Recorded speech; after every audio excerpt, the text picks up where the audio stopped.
My name is Nickalus Rupert, and I'm one of the Emerging Artists for 2018.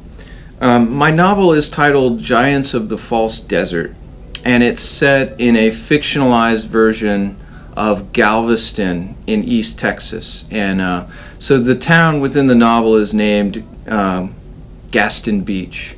And I based it loosely, even though it's set in East Texas, I based it loosely on my kind of beachfront childhood home near Pensacola Beach in Florida. So I kind of transplanted certain elements from Florida into East Texas. But when I began the novel, I was interested in this problem of nostalgia. It seems to me that our culture right now is really consumed with nostalgia. We have this tremendous appetite to kind of recapture the past. You see it in the way people dress, you see it in our films. So that was something I was interested in. So specifically, I'm using the novel as a vehicle to kind of explore the problem of nostalgia through my character, Waylon Dranger. Waylon Dranger is a character whose brother has been missing for the past 5 years. So in part, the novel is a search for him to either find his brother or reconcile that loss. But it's also this attempt to kind of recapture this notion of the American West. America as it existed as a kind of frontier that kind of carried these endless possibilities. America as it was still unmapped. That, I think, is an idea that is still very appealing to a lot of people. So it becomes appealing to Waylon in a kind of pathological capacity. And much of the novel entails Waylon's attempt to kind of resurrect these three outlaw brothers who existed in Gaston Beach, deep in the past.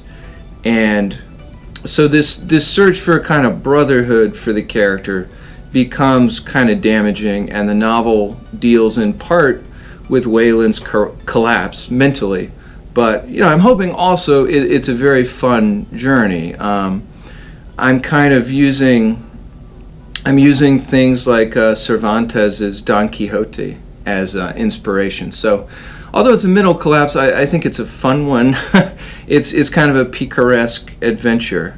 So I finished the novel in the summer of 2018, and I'm currently sending it out to agents and seeking representation. And I've had some interest. I don't have anything official yet, but I have at least interested some agents, and I am hopeful that in the near future, maybe I can get this project published.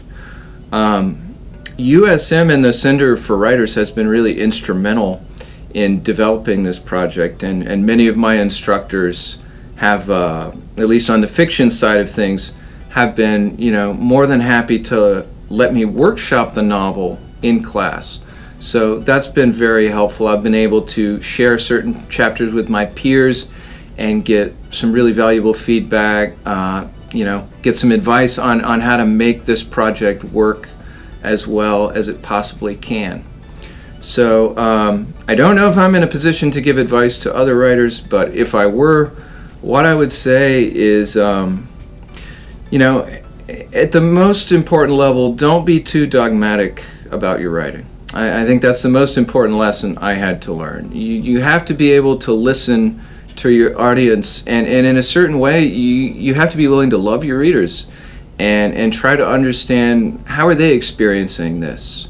There might be things about your writing that you love and that you kind of cherish, but you have to kind of reality test it and figure out if those things are translating. And I think when you do that, and when you really listen to your readers, you have a much better chance of connecting with them. And for me, that's what literature and writing are really all about. You're trying to create this connection, and you're putting a lot of faith in it and hoping that it comes off.